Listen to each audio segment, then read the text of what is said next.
David Icke's talking at 5 p.m. Alex Jones is talking at 6 p.m. Right now, we have Clive Menzies. So please put your hands together and introduce him. Good afternoon. I've been badged as coming from Occupy London EWG, and I need to issue a health warning that I do not necessarily speak for Occupy. In addition to Occupy, I got involved with setting up a critical thinking course at the Free University, which came out of the Bank of Ideas, part of the Occupy initiative. And what I want to talk to you about today is power, conspiracy, and structural flaws within our political economy and how they all relate together. You can only make decisions based on information you receive, and if you take the information from the mainstream media, then you have a distorted view of the world. In the early part of the 20th century, there was a desire to take America into World War I. And a gentleman by the name of Edward Bernays, who is Sigmund Freud's nephew, was asked to come up with a message to get Americans behind the idea of entering the war. Until he came up with the message of spreading freedom and democracy. Where have we heard that before?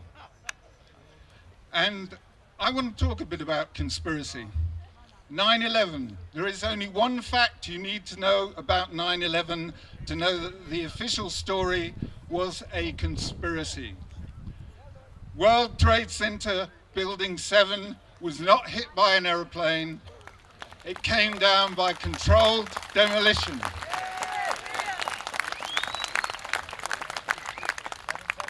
The other conspiracy is the subprime crisis. A few bad eggs, we are told.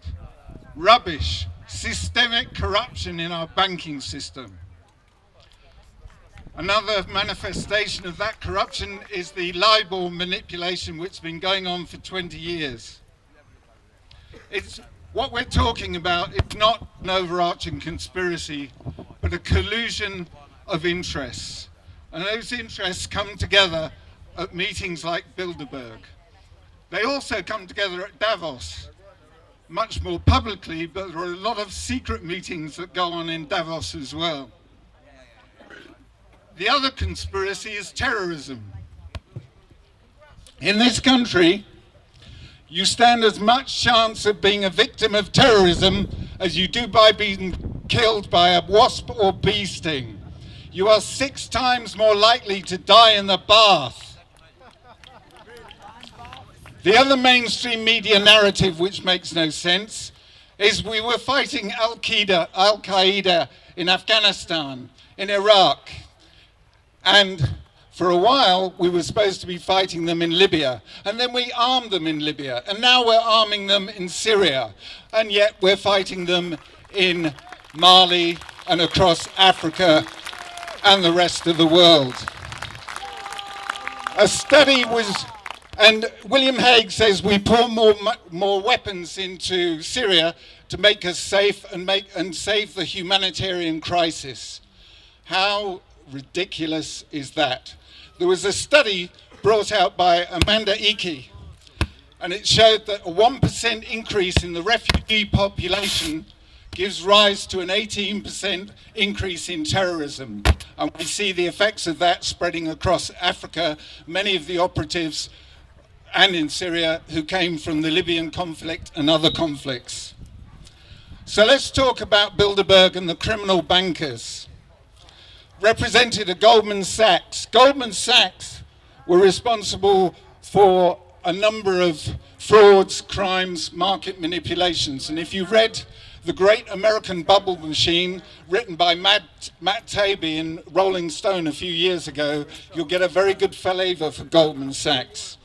Technology has given us wonderful advantages, but they are not being shared. The concept of full employment in this day and age is an absolute nonsense. We don't need all the jobs that are done. We don't need arms manufacturers. We don't need people counting carbon emissions. We don't need accountants organising tax fraud. We can do without all of that. So finally, I just want to leave you with a message. And that message is that we cannot rely on leaders. And it's very natural to look at someone who speaks well or looks the part and think they're going to be our salvation. They are not. We are all corruptible. All of us. It's a human failing. Maybe for the best possible intentions, we will all do the wrong things given sufficient power. We need the power and we need the knowledge. So we need sufficient income to survive without grafting 5 days a week, 9 till 5. And we need to take an interest. Knowledge is power. And we can take the power once we understand the way the world works. So do your research. The Critical Thinking Project website is FreeCriticalThinking.org. Don't listen to what I say. I am not the fountain of wisdom, but there are sources there. You can follow the chain. Beware of misinformation. There's plenty of misinformation around, but talk to people, share information. If we understand the nature of the problem, we can destroy this corrupt system. There is a new age emerging, and this is it. Thank you very much.